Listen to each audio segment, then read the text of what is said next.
बहुत समय पहले की बात है। उज्जैन नगर के महान और प्रजापालक राजा विक्रमादित्य अपनी साहसिक यात्राओं और न्यायप्रियता के लिए प्रसिद्ध थे। उनकी वीरता और दयालुता के किस्से दूर दूर तक फैले हुए थे। एक दिन राजा विक्रमादित्य को एक अजीब संदेश प्राप्त हुआ जो एक रहस्यमयी गुफा के बारे में था। संदेश में लिखा था, जो इस गुफा में प्रवेश करेगा वह न केवल अपनी मृत्यु के करीब जाएगा बल्कि अपनी असीम शक्ति को भी समझेगा। केवल वही व्यक्ति गुफा से बाहर निकलेगा जो सत्य को जानने का साहस रखता है। राजा विक्रमादित्य के मन में उत्सुकता का तूफान मच गया। उन्होंने सोचा, यह तो एक रहस्य है। क्या यह गुफा सचमुच मेरी शक्ति को परखने का एक तरीका हो सकती है?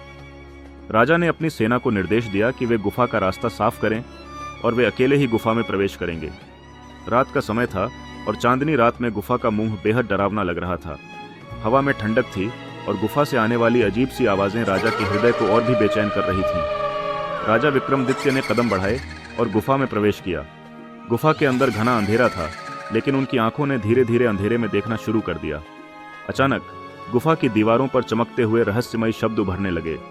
वह शब्द उन्हें किसी गहरे संदेश की ओर खींच रहे थे।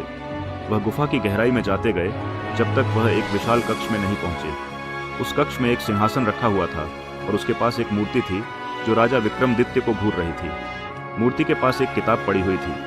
राजा ने किताब को उठाया और पढ़ना शुरू किया। किताब में लिखा था, सच्चे राजा वही हैं जो अपने अंधकार को छोड़कर अपने राज्य के हर नागरिक के भले के लिए काम करते हैं। राजा विक्रमादित्य की आंखों में आंसू थे, क्योंकि यह संदेश उसे अपनी असली जिम्मेदारी का एहसास दिला रहा था। तभी अचानक कक्ष का दरवाजा बंद हो गया और चारों ओर से अजीब सी आवाजें आने लगीं। राजा को महसूस हुआ कि उसे इस गुफा से बाहर जाने का रास्ता नहीं मिलेगा जब तक वह इस रहस्य का हल नहीं निकालेगा। राजा ने गहरे विचारों में डूबते हुए मूर्ति की ओर देखा। उसकी आंखों में एक हल्की सी चमक दिखाई दी और राजा ने समझ लिया कि उसे अपनी आंतरिक शक्ति का सामना करना होगा।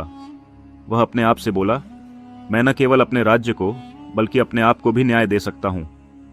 राजा विक्रमादित्य ने अपनी पूरी शक्ति और साहस से कक्ष के केंद्र में खड़ा होकर भगवान से प्रार्थना की। अचानक कक्ष की दीवारों से एक रोशनी निकली और वह रोशनी राजा को गुफा के बाहर लेकर आई। गुफा का रहस्य हल हो चुका था। राजा विक्रमादित्य ने उस गुफा से बाहर आकर अपनी प्रजा के सामने यह सिखाया कि सत्य और साहस का मार्ग हमेशा कठिन होता है, लेकिन वही मार्ग आपको असली शक्ति और ज्ञान देता है। राजा विक्रमादित्य का यह साहसिक अनुभव प्रजाजनों के लिए एक अमूल्य धरोहर बन गया और उनका नाम इतिहास में अमर हो गया। ऐसे ही रोचक तथ्यों को जानने के लिए चैनल को सब्सक्राइब जरूर करें ताकि हमारी नई वीडियो आप तक पहुंच सके।